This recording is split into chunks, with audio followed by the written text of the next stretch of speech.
यह कहानी झारखंड के एक छोटे से गांव की है, जहां एक भूतिया महल का राज छिपा हुआ था। कहते हैं कि उस महल में एक लड़की की आत्मा का साया घूमता रहता है।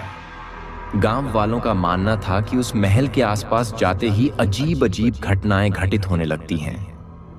लोगों का कहना था कि कई बार उन्होंने एक रहस्यमयी साया देखा है, जो एक लड़की का था। उसकी आंखें दर्द भरी थीं, जैसे वह किसी से बदला लेना चाहती हो। एक रात इसी गांव के रास्ते पर एक कार खराब हो जाती है। उस कार में 2 लड़के और 2 लड़कियां सवार थे। वे चारों शहर से एक पिकनिक के बाद लौट रहे थे, लेकिन अंधेरा घिर चुका था और रास्ता भी सुनसान था। उन चारों ने कार को ठीक करने की कोशिश की, लेकिन वह कार किसी भी तरह से स्टार्ट नहीं हो रही थी। लड़कों ने अपनी पूरी कोशिश की, लेकिन कोई फायदा नहीं हुआ। चारों परेशान हो गए, क्योंकि इस सुनसान रास्ते पर ना तो कोई मदद की उम्मीद थी और ना ही कोई दूसरी गाड़ी दिखाई दे रही थी। तभी उन लड़कियों में से एक ने आगे की ओर देखा और देखा कि कुछ दूरी पर एक पुराना महल दिखाई देता है। उस महल के चारों ओर अजीब सी सन्नाटा फैला हुआ था। लड़की ने कहा, देखो, वहां सामने एक महल है। हो सकता है वहां कोई हो जो हमारी मदद कर सके। लड़के ने जवाब दिया, यह जगह तो बहुत ही अजीब लग रही है, लेकिन हमारे पास कोई दूसरा विकल्प भी नहीं है। हमें मदद के लिए वहां चलना ही होगा। चारों ने आपस में सहमति बनाई और उस भूतिया महल की ओर चल दिए। जैसे जैसे वे महल के करीब जाते, उन्हें एक अजीब सी ठंडक महसूस हो रही थी। उस महल की खिड़कियों से हल्की हल्की रोशनी झांक रही थी, जैसे वहां अंदर कोई हो। जैसे ही वे महल के दरवाजे पर पहुंचे, उन्हें दरवाजा खुला हुआ मिला। वे चारों धीरे धीरे अंदर दाखिल हुए। महल के अंदर का दृश्य देखकर वे दंग रह गए। महल के अंदर पुरानी तस्वीरें लगी हुई थीं, जो धूल से ढकी हुई थीं। दीवारों पर लगे फर्नीचर और सजावट की चीजें भी पुरानी और जीर्ण शीर्ण हालत में थीं। लेकिन उस महल का माहौल ऐसा था कि वे चारों जैसे किसी अदृश्य शक्ति के वश में खींचते चले जा रहे थे। जैसे ही वे अंदर बढ़ते गए, उन्हें लगा जैसे कोई उन्हें देख रहा हो। वे चारों इधर उधर देखने लगे, लेकिन वहां कोई दिखाई नहीं दिया। तभी अचानक महल के एक कोने से एक अजीब सी आवाज आने लगी। वे चारों डर के मारे वहीं ठिठक गए। आवाज धीरे धीरे तेज होने लगी और फिर उन्हें वहां एक छाया दिखाई दी। वह छाया धीरे धीरे आकार ले रही थी। चारों ने डरते डरते उस छाया की ओर देखा। वह एक लड़की की छाया थी, जो सफेद कपड़ों में लिपटी हुई थी। उसकी आंखों में दर्द और गुस्सा भरा हुआ था। वे चारों घबराकर पीछे हटने लगे, लेकिन तभी वह छाया अचानक गायब हो गई। चारों ने राहत की सांस ली, लेकिन यह राहत ज्यादा देर तक नहीं टिक पाई। तभी अचानक महल के दरवाजे अपने आप बंद हो गए और महल के अंदर की रोशनी बुझ गई। चारों के चेहरे पर भय की लहर दौड़ गई। अब यह देखना बाकी है कि आगे क्या होता है। क्या वे इस महल के रहस्य को सुलझा पाएंगे? क्या इस महल में सच में किसी आत्मा का साया है, या यह सिर्फ एक भ्रम है? जानने के लिए जुड़े रहिए हमारी इस कहानी के अगले भाग में। महल की अंधेरे में डूबते ही चारों ने एक दूसरे का हाथ पकड़ लिया और दिल की धड़कनें तेज हो गईं। उन्हें समझ नहीं आ रहा था कि अब क्या करें। तभी अचानक महल की सीढ़ियों से किसी के चलने की आवाज आने लगी। वे चारों डर के मारे एक कोने में सिमट गए। आवाज तेज होती जा रही थी और उनके कदमों की तरफ बढ़ रही थी। उनके दिल जोर जोर से धड़कने लगे, जैसे किसी भी पल कुछ भयानक होने वाला हो। तभी अचानक एक कड़कती हुई आवाज गूंजी, कौन हो तुम लोग? यहां क्यों आए हो? चारों ने सहमे हुए देखा कि सीढ़ियों के ऊपर एक बुजुर्ग व्यक्ति खड़ा था। उसकी आंखें चमक रही थीं और चेहरा गंभीर था। उसने फिर से पूछा, यहां क्यों आए हो? लड़के ने हिम्मत जुटाकर कहा, हमारी गाड़ी खराब हो गई है और हम यहां मदद मांगने आए थे। हमें नहीं पता था कि यह महल। बुजुर्ग ने उनकी बात बीच में ही काट दी। यहां से चले जाओ, यह जगह तुम्हारे लिए नहीं है।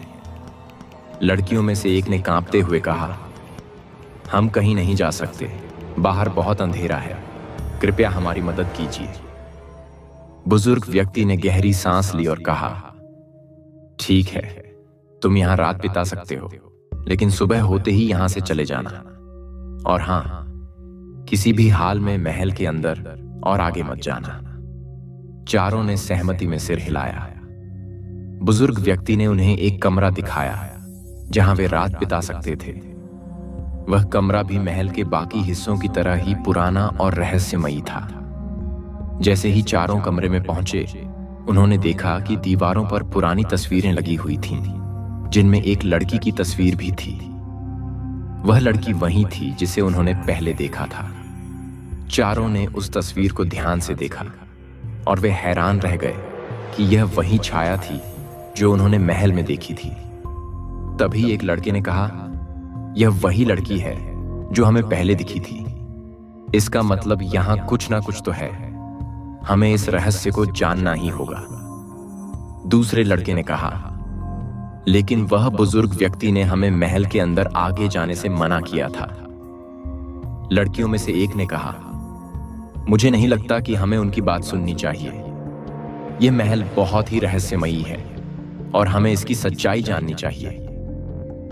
आखिरकार उन्होंने तय किया कि वे इस रहस्य की तह तक जाएंगे। चारों ने धीरे धीरे महल के और अंदर जाने का फैसला किया। जैसे ही वे महल के अंदर बढ़े, उन्हें एक दरवाजा दिखाई दिया जो आधा खुला हुआ था। वे चारों धीरे धीरे उस दरवाजे की ओर बढ़ने लगे, लेकिन जैसे ही उन्होंने दरवाजा खोला, उन्हें अंदर का दृश्य देखकर होश उड़ गए। अंदर का दृश्य भयानक था। वहां चारों ओर हड्डियां और खून के धब्बे थे। यह देखकर वे समझ गए कि यहां कुछ भयानक हुआ है। तभी अचानक दरवाजा अपने आप बंद हो गया और वहां की लाइट्स जलने बुझने लगी। चारों ने भागने की कोशिश की, लेकिन दरवाजा बंद हो चुका था। तभी उस कमरे में वही छाया प्रकट हुई। वह लड़की की आत्मा थी जो बदले की आग में जल रही थी। उसने चारों को घूरते हुए कहा, तुम लोग भी मुझे धोखा देने आए हो? चारों ने घबराकर कहा, नहीं, हम सिर्फ यहां मदद मांगने आए थे। आत्मा ने गुस्से में कहा, मुझे धोखा मिला है और अब मैं किसी को नहीं छोड़ूंगी। अब यह देखना बाकी है कि क्या वे चारों उस आत्मा के गुस्से से बच पाएंगे और महल के इस रहस्य का क्या अंत होगा। इस कहानी के अगले भाग में जानेंगे कि इस भूतिया महल का असली रहस्य क्या है और इन चारों की किस्मत में क्या लिखा है। जैसे ही आत्मा ने कहा, मुझे धोखा मिला है और अब मैं किसी को नहीं छोड़ूंगी, चारों के चेहरों पर भय और चिंता की लहर दौड़ गई। वे समझ नहीं पा रहे थे कि इस भयानक स्थिति से कैसे निकलें। कमरे की दीवारों से अजीब सी आवाजें आने लगीं, जैसे कोई उनके कानों में फुसफुसा रहा हो। यह माहौल और भी डरावना होता जा रहा था। लड़कों में से एक ने हिम्मत जुटाकर कहा, कृपया हमें माफ कर दीजिए, हम यहां सिर्फ मदद मांगने आए थे। हमें नहीं पता था कि इस महल में ऐसा कुछ है। आत्मा की आंखों में गुस्सा भरा हुआ था, लेकिन उस गुस्से के पीछे एक दर्द भी था। उसने चिल्लाते हुए कहा, तुम नहीं समझोगे मेरा दर्द। इस महल में मेरे साथ जो हुआ वह तुम सोच भी नहीं सकते। चारों ने एक दूसरे की ओर देखा। वे समझ गए कि आत्मा का गुस्सा सिर्फ डरावना नहीं, बल्कि दर्द से भरा हुआ था।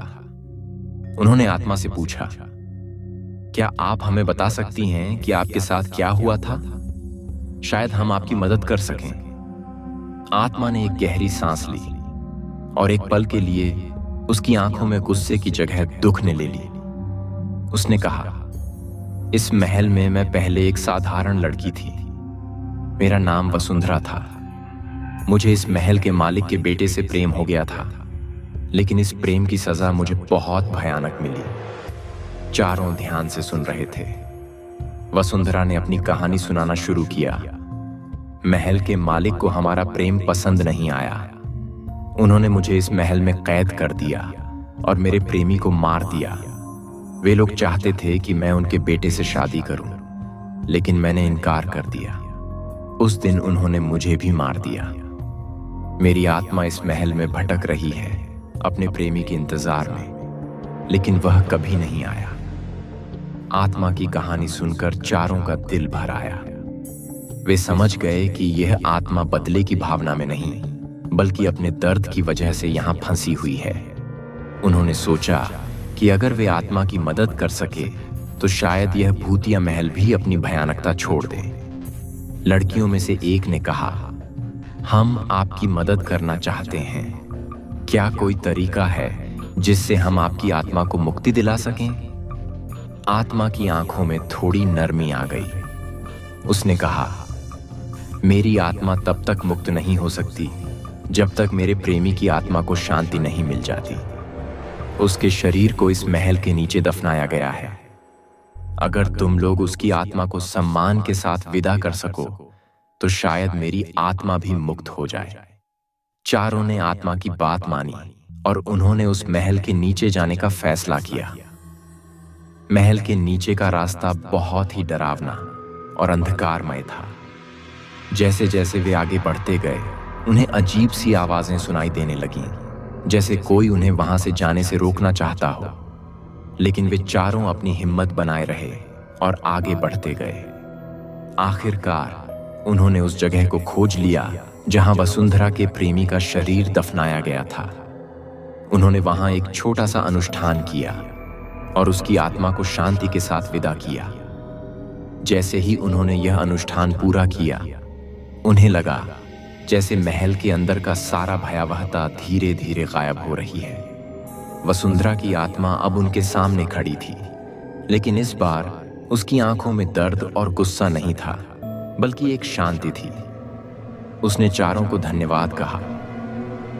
तुम लोगों ने मुझे और मेरे प्रेमी को शांति दी है। अब मैं इस दुनिया को छोड़कर जा रही हूं। उसकी आत्मा धीरे धीरे धुंधली होने लगी और फिर एक रोशनी में बदलकर आसमान की ओर चली गई। महल के अंदर का माहौल अब बदल चुका था। अंधेरा छट गया था और अब वहां एक शांति और सुकून का माहौल था। चारों ने राहत की सांस ली और महल से बाहर निकल आए। जैसे ही वे बाहर आए, उन्हें लगा कि उनके चारों ओर की दुनिया भी बदल गई है। उनकी कार भी अब स्टार्ट हो गई थी। उन्होंने इस महल के रहस्य को सुलझा दिया था। वसुंधरा की आत्मा को अब शांति मिल गई थी और महल भी अब अपने भूतिया स्वरूप को छोड़ चुका था। यह घटना उन चारों के लिए एक अविस्मरणीय अनुभव बन गई। उन्होंने इस कहानी को हमेशा याद रखा और इसे दूसरों को भी बताया, ताकि वे जान सकें कि सच्चा प्रेम कभी नहीं मरता, भले ही उसका अंत कितना भी भयानक क्यों ना हो। इस घटना ने यह भी सिखाया कि कभी कभी भूतियां दिखने वाली चीजें भी अपने भीतर एक दर्द भरी कहानी छिपाए होती हैं। अगर आपको यह कहानी पसंद आई हो तो कृपया इसे लाइक करें, हमारे चैनल को सब्सक्राइब करें और कमेंट में जय मां काली जरूर लिखें। महल से निकलकर उन चारों ने सोचा कि सब कुछ ठीक हो गया है और अब कोई डर नहीं है। उन्होंने कार को स्टार्ट किया और अपनी यात्रा जारी रखी। वे इस बात से अचंभित थे कि कैसे एक भूतिया महल की आत्मा को शांति मिली, और यह भी कि उनकी किस्मत इतनी अच्छी थी कि वे इस खतरनाक स्थिति से बच गए। लेकिन कहानी यहाँ खत्म नहीं होती।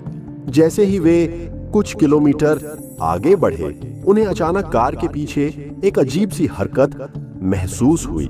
गाड़ी की स्पीड अचानक कम होने लगी और फिर कार खुद ब खुद बंद हो गई। चारों ने घबराकर एक दूसरे की ओर देखा। उन्हें समझ में नहीं आ रहा था कि आखिर अब क्या हुआ। लड़के ने कहा, अब क्या हुआ? हमने तो आत्मा को मुक्ति दिला दी थी, फिर ये सब कैसे हो रहा है? लड़कियों में से एक ने कहा, हो सकता है हमने कुछ गलत किया हो, या शायद ये सब एक चेतावनी हो कि अभी कुछ बाकी है।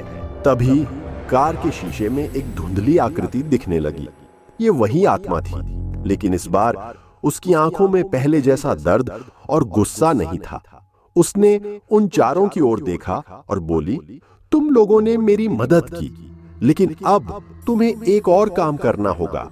चारों हक्के बक्के रह गए। उन्होंने सोचा कि अब तो सब कुछ ठीक हो गया था, फिर ये आत्मा वापस क्यों आ गई? आत्मा ने उनकी उलझन को समझते हुए कहा, तुम लोगों ने मेरी आत्मा को मुक्त किया, लेकिन अब तुम्हें उस महल की शांति बनाए रखने के लिए एक आखिरी कार्य करना होगा। लड़के ने पूछा, वह कार्य क्या है? हमें क्या करना होगा? आत्मा ने कहा, उस महल में एक पवित्र मंदिर है जो अब खंडहर बन चुका है। उस मंदिर में एक शक्तिशाली मणि है जिसे महल के बुरे शक्तियों ने कब्जा कर लिया है। अगर वह मणि वहां से नहीं निकाली गई तो महल फिर से भूतिया बन जाएगा। तुम लोगों को उस मणि को वहां से निकालकर एक पवित्र स्थान पर रखना होगा, तभी महल हमेशा के लिए शांत हो सकेगा। चारों ने आत्मा की बात मानी और निर्णय लिया कि वे इस आखिरी कार्य को भी पूरा करेंगे। लेकिन समस्या ये थी कि उस महल में वापस जाना बहुत खतरनाक हो सकता है। लेकिन अब उनके पास और कोई विकल्प नहीं था। उन्होंने फिर से महल की ओर जाने का फैसला किया। वे महल वापस पहुंचे और अब की बार उन्हें महसूस हुआ कि माहौल पहले जैसा डरावना नहीं था। वे सीधे उस मंदिर की ओर बढ़े जिसका आत्मा ने जिक्र किया था। मंदिर के द्वार पर एक बड़ा पत्थर रखा हुआ था। उन्होंने मिलकर उस पत्थर को हटाने की कोशिश की, लेकिन वह बहुत भारी था। तभी अचानक एक रहस्यमयी शक्ति ने उन्हें पीछे धकेल दिया। चारों चौंक गए। मंदिर के द्वार से एक रोशनी निकली और वह आत्मा फिर से प्रकट हुई। इस बार आत्मा की आंखों में एक चमक थी। उसने कहा, यह मणि एक सामान्य इंसान द्वारा नहीं निकाली जा सकती। तुम्हें अपने दिल की शुद्धता और साहस का प्रमाण देना होगा। लड़कों में से एक ने आत्मा से पूछा, हम ये कैसे कर सकते हैं? आत्मा ने कहा, तुम्हें इस मंदिर के अंदर एक विशेष अनुष्ठान करना होगा जिससे इस मणि की शक्ति को शांत किया जा सके। उसके बाद ही यह मणि तुम्हारे हाथों में आ पाएगी। चारों ने आत्मा की बात मानी और अनुष्ठान की तैयारी शुरू की। उन्होंने मंदिर के अंदर दीप जलाए और वहां मौजूद पवित्र मंत्रों का उच्चारण किया। जैसे ही उन्होंने अनुष्ठान पूरा किया, मणि अपने आप उनके सामने आ गई। मणि का प्रकाश इतना तेज था कि उनके चारों ओर की सारी जगह रोशन हो गई। उन्होंने ध्यान से मणि को उठाया और उसे पवित्रता से बाहर लाने लगे। जैसे ही वे मणि को महल से बाहर लाए, उन्होंने देखा कि महल की दीवारों पर चमक लौट आई है। महल अब पहले जैसा भूतिया नहीं दिख रहा था, बल्कि एक शांति और सुकून का प्रतीक बन गया था। आत्मा ने अंतिम बार उन चारों को धन्यवाद दिया और कहा, तुम्हारी हिम्मत और सच्चाई ने इस महल को हमेशा के लिए मुक्त कर दिया है। अब यह महल कभी भी भूतिया नहीं बनेगा। आत्मा धीरे धीरे धुंधली होने लगी और फिर रोशनी की एक किरण बनकर आसमान की ओर चली गई। चारों ने मणि को सुरक्षित एक पवित्र स्थान पर रखा और महल को छोड़कर वहां से चले गए। उन्होंने इस अनुभव को हमेशा के लिए अपने दिलों में बसाए रखा। ये कहानी उन्हें यह सिखाने के लिए काफी थी कि सच्चाई और हिम्मत से किसी भी कठिनाई का सामना किया जा सकता है। इस भूतिया महल की कहानी अब एक पवित्र स्थल की कहानी बन गई। अब यह महल लोगों के लिए एक चेतावनी नहीं, बल्कि एक प्रेरणा का स्रोत बन गया, जो सिखाता है कि प्रेम, सच्चाई और साहस से किसी भी बुरी शक्ति को हराया जा सकता है। अगर आपको यह कहानी पसंद आई हो तो कृपया इसे लाइक करें, हमारे चैनल को सब्सक्राइब करें और कमेंट में जय मां काली जरूर लिखें। इसी तरह की और भी रहस्यमयी और प्रेरणादायक कहानियों के लिए जुड़े रहिए हमारे साथ।